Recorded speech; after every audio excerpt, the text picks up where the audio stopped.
addressing the convicted civic volunteer in the case of the Arjikar medical rape and horror. The judge has said that the victim died of injuries during the rape. And the Kolkata court is set to pronounce the quantum of punishment. West Bengal Chief Minister Mamata Banerjee has stated that she had done a rally demanding the capital punishment before the verdict. She can't say anything right now, but she said that she wants a capital punishment for the convict.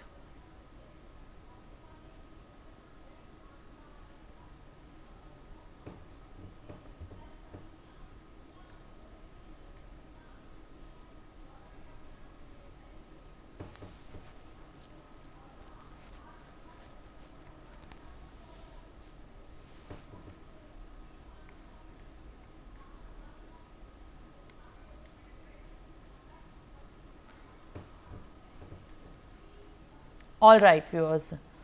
Now, the CBI court is going to announce the quantum of punishment today. All eyes are on the decision that will be taken. Is it going to be life imprisonment or death penalty is what the court is going to decide.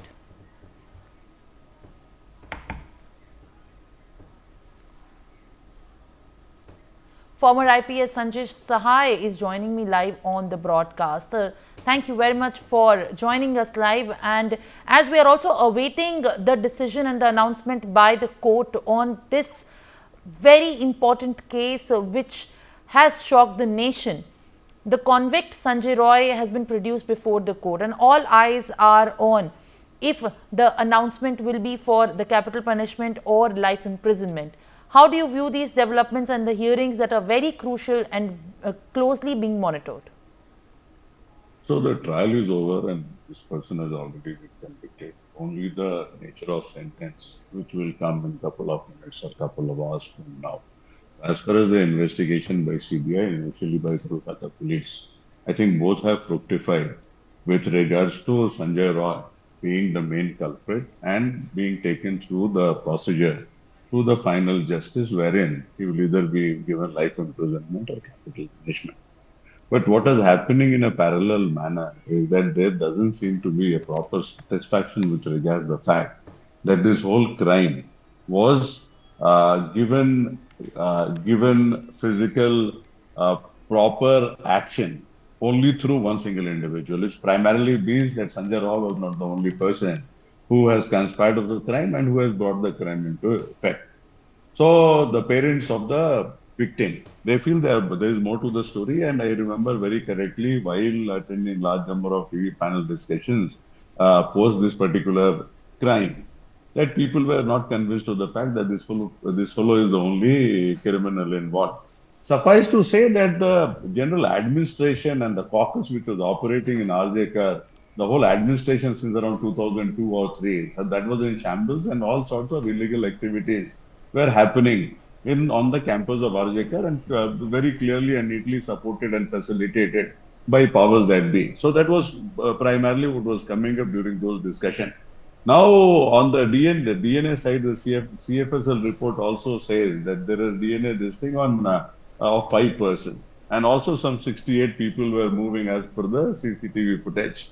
And that is how the parents of the victim, they have moved to the court that there should be a fresh investigation monitored by the Calcutta High Court, which is pending for hearing, I think, on the 22nd of Jan in Supreme Court. So this is broadly where the matter stands now. Which regards the culpability of Sanjay Roy, the procedure followed, the evidence garnered, and ending it up in a sentence, the nature of sentence to be decided in the next hour or so in the present hearing which is going on, which is the last hearing in that particular case. So this is where we stand.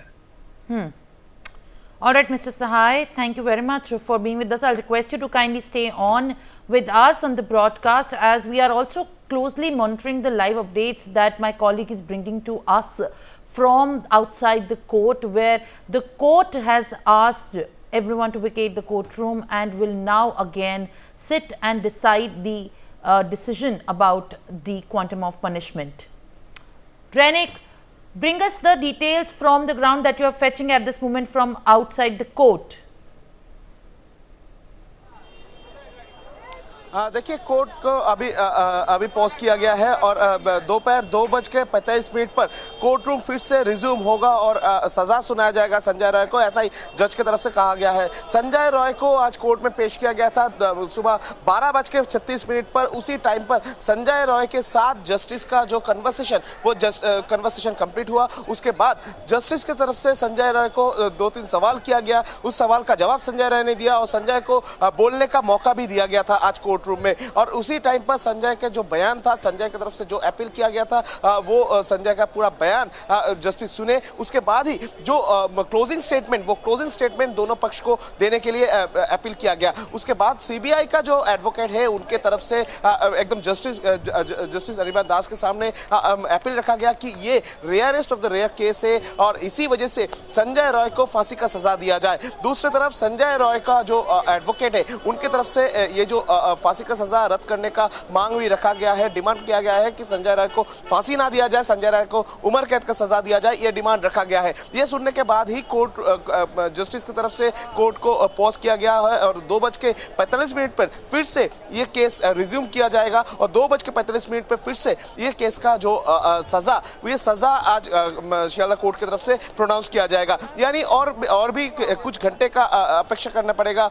जो लोग उम्मीद लगा के बैठे हैं कि आज संजय रॉय को क्या सजा मिलेगा, ये देखने के लिए और भी कुछ घंटे अपेक्षा करने का पड़ेगा, क्योंकि 2:45 बजे फिर से कोर्ट बैठेगा और 2:45 बजे संजय रॉय को क्या सजा होगा। आरजीकर मेडिकल कॉलेज का रेप एंड मर्डर मामले पर संजय रॉय जो मेन दोषी है, उस दोषी संजय रॉय को आज क्या सजा देगा शियाला कोर्ट, वो आज दोपहर 2:45 बजे ही मालूम पड़ेगा।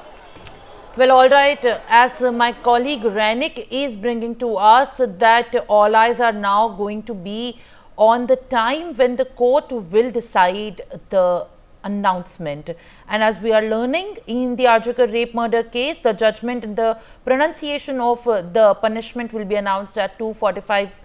That as the Kolkata Court is set to pronounce the quantum of punishment, West Bengal Chief Minister Mamata Banerjee stated that she had done the rally demanding the capital punishment before the verdict.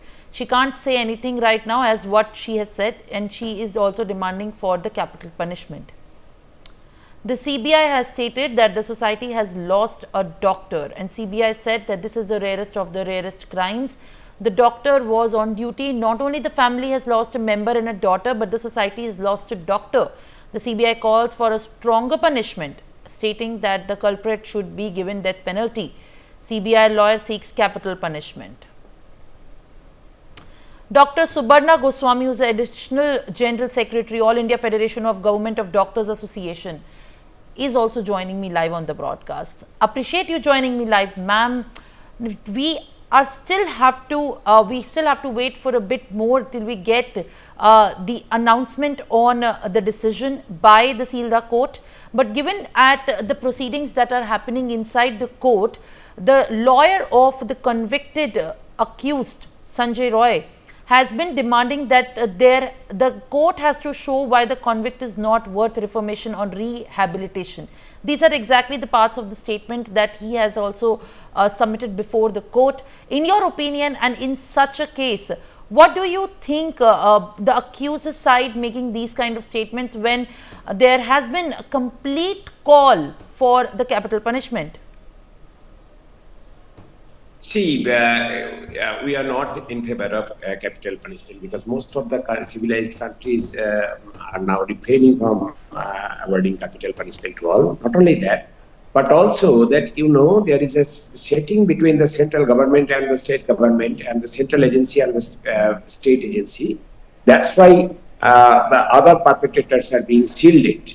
And those who tampered with the evidence, those who involved in the larger conspiracy. But, no ruling party can rule forever. So, if in future there is a possibility that if the governments change, then the truth will come. And in that case, this Sanjay Roy can play a pivotal role in disclosing the actual truth. That's why he should be given a life, the lifelong imprisonment, but not to be hanged. As they are training. This is our stand. And the second thing is that we have to go through the verdict once it is given by the honorable judge, that on which ground, on which direct evidence this Sanjay Roy was, framed and going to be punished. We actually, is there any direct evidence or only based on circumstantial evidences? This is we are waiting to look for once the verdict is out. Dr. Subarna Goswami. In fact, yes, everybody is waiting to see that announcement of the quantum of punishment, as it is going to also pave a very crucial example and is also going to set a precedent in how these kind of heinous and brutal crimes that have been committed in the society with even the reputed sections, with even doctors, and how they have been treated by the judiciary as well. Now, in the significant development in the Arjikar rape and murder, Sanjay Roy, the convicted for brutal assault or killing of a trainee doctor, appears before the court for sentencing. During the proceedings, he denied the charges, telling the court he had not done anything, and he maintained that his innocence, stating that he has been framed. Meanwhile, the judge Anirban Das addressed the Roy and said that it was proven that the convict Sanjay Roy raped and killed the victim. But the convict still insisted on his innocence, adding that he heard lots of things were destroyed. Sanjay's lawyers have pleaded against death penalty. Tahira Hassan, women's rights activist, joins me live on the broadcast. Thank you very much, ma'am, for joining us at this point of time. Collectively, we are in fact expressing shock on the kind of statements that have been presented by the convict, who has been pleaded guilty as well before the court, saying that he has been framed without any evidence, and he has been framed in this case and he has not done anything. How do you respond to this when the question is of the fact if he should be hanged or there is a life imprisonment for such kind of criminal and sexual offences?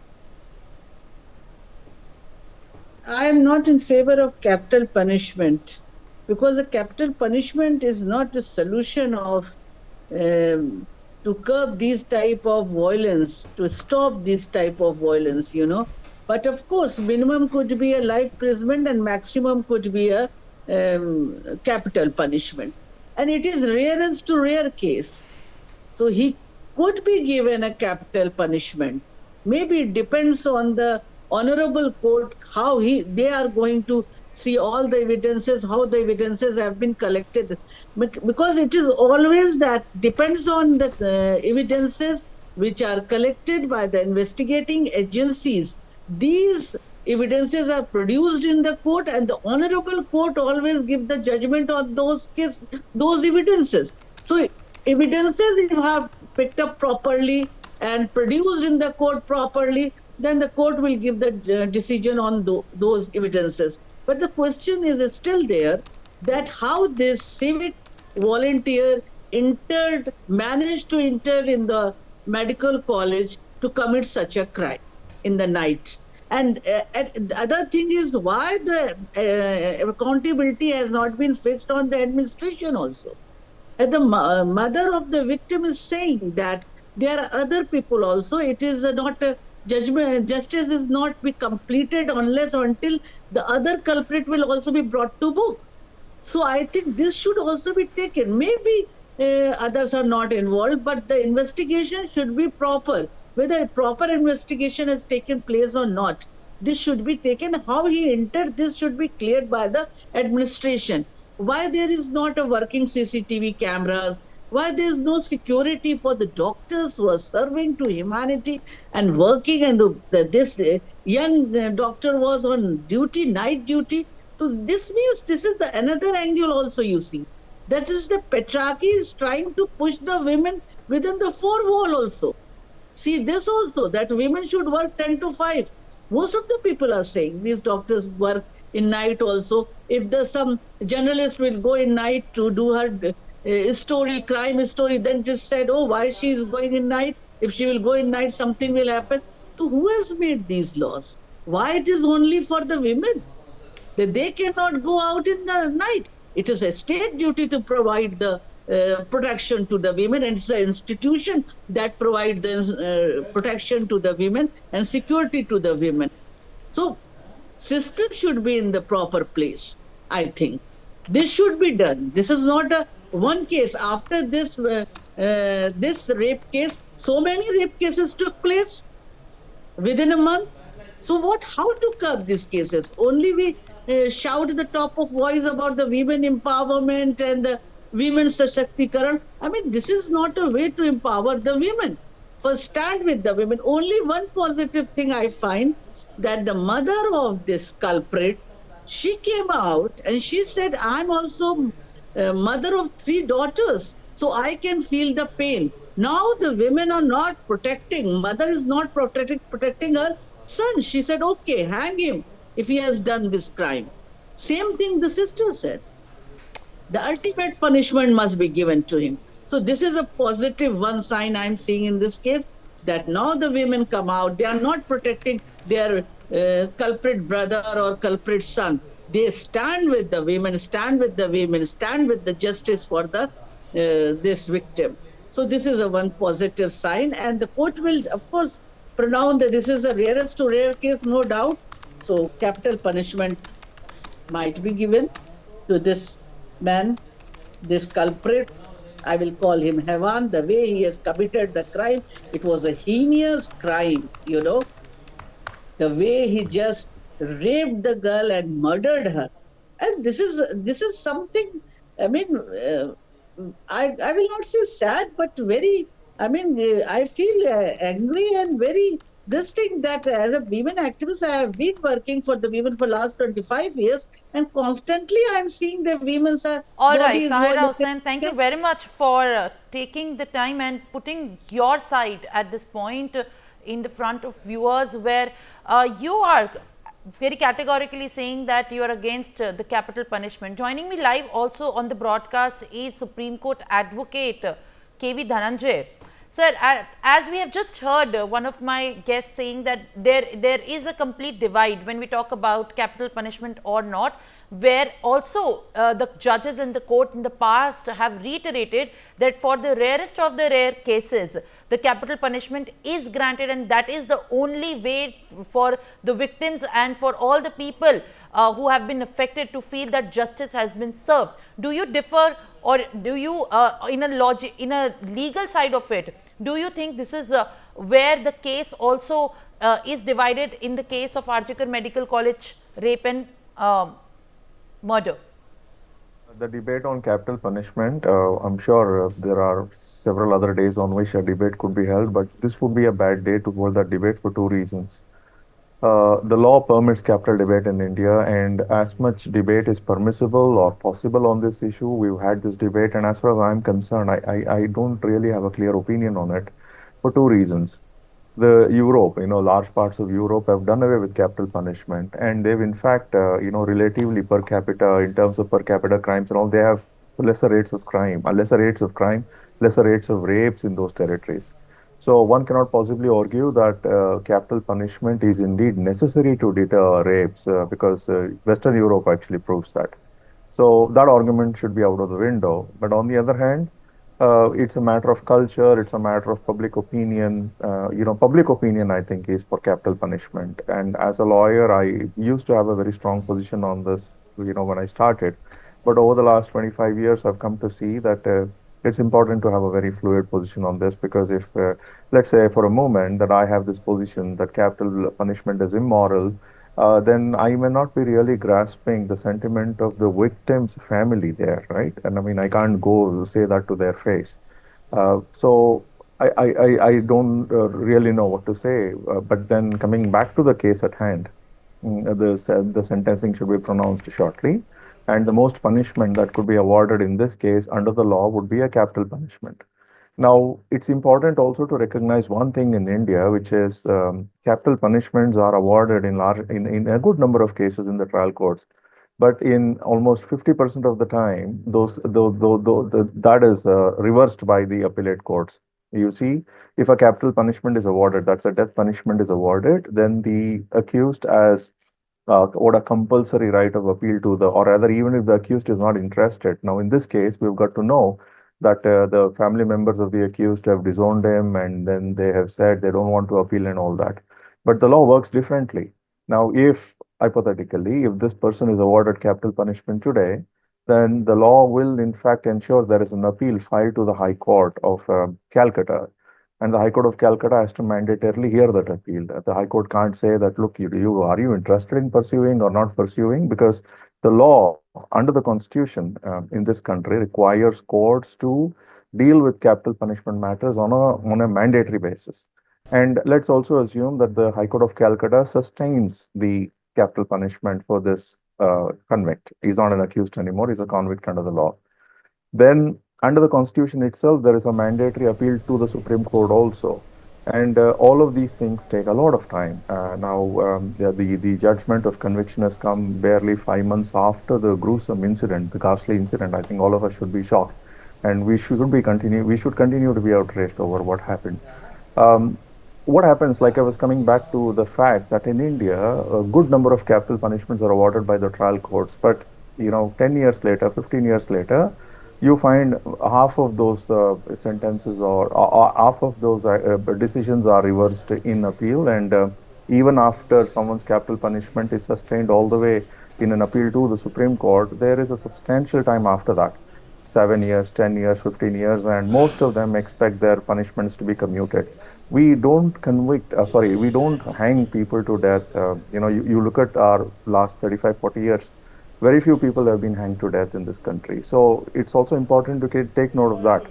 Capital punishment, whoever wants to argue against capital punishment certainly should not assume that whoever is sentenced to capital punishment meets that fate within a short time after that. No, there's an extraordinary likelihood that the person sentenced to capital punishment in a trial court is not going to face capital punishment at all, even if the Supreme Court were to confirm capital punishment, simply because I think India, as a matter of practice, somehow seems to be a bit against capital punishment. It's important to recognize that aspect.